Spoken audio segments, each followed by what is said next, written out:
Patuloy pa ang pag-aaral na gawing legal ang mga motorcycle taxi bilang pampublikong transportasyon. 2019 pa nang simulan ng pilot study. Ano nang rekomendasyon ng LTFRB? Nakatutok si Joseph Morong, exclusive. Umulan o umaraw, marami ang sumasakay sa mga motorcycle taxi tulad ni Mark na nakatira sa Quezon City at nagtatrabaho sa Mandaluyong. Mas mabilis po.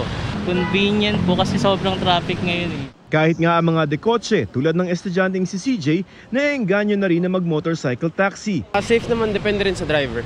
Depende sa sitwasyon kasi pag traffic, syempre, kahit pag naghahabol ng oras, traffic, ganun.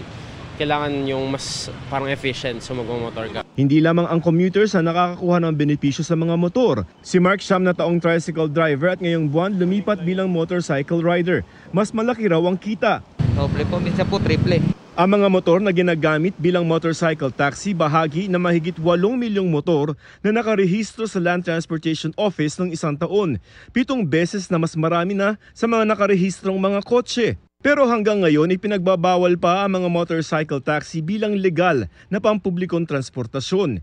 Pinayagan lamang ang mga ito ng Kongreso na tumakbo sa kalsada sa ilalim ng pilot study simula pa noong 2019 para alamin kung ligtas itong maging public transportation. Tapos na ng LTFRB ang pag-aaral na sakop ang Metro Manila, Metro Cebu at Cagayan de Oro. Ayon sa 3 transport network companies o TNC, nakasama sa pag-aaral 68,000 ang mga nakarehistrong motor sa kanila. Batay sa pag-aaral, tinatayang 370,000 ang sumasakay ng mga pasahero araw-araw sa bansa sa kanila.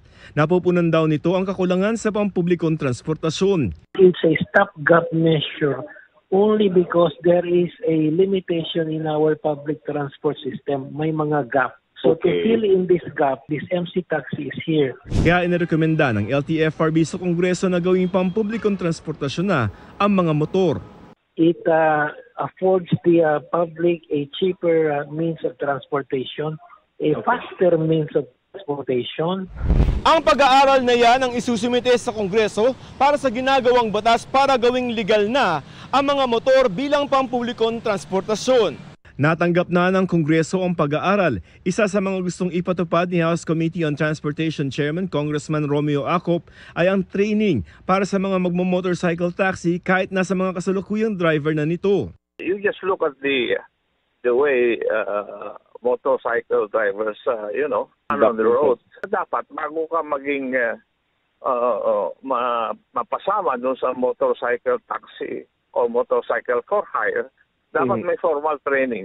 Nasa second reading na ang binubuong Motorcycles for Hire Bill ng Kamara na magtatakda ng mga alituntunin para sa mga motorcycle taxi. Sa Senado, nasa Committee on Public Transportation ang sariling bersyon nito ng panukalang batas. Ayon sa chairman nito na si Senador Grace Poe, ang resulta ng pag-aaral ay magbibigay daan para sa pagpapalawig ng operasyon sa buong bansa.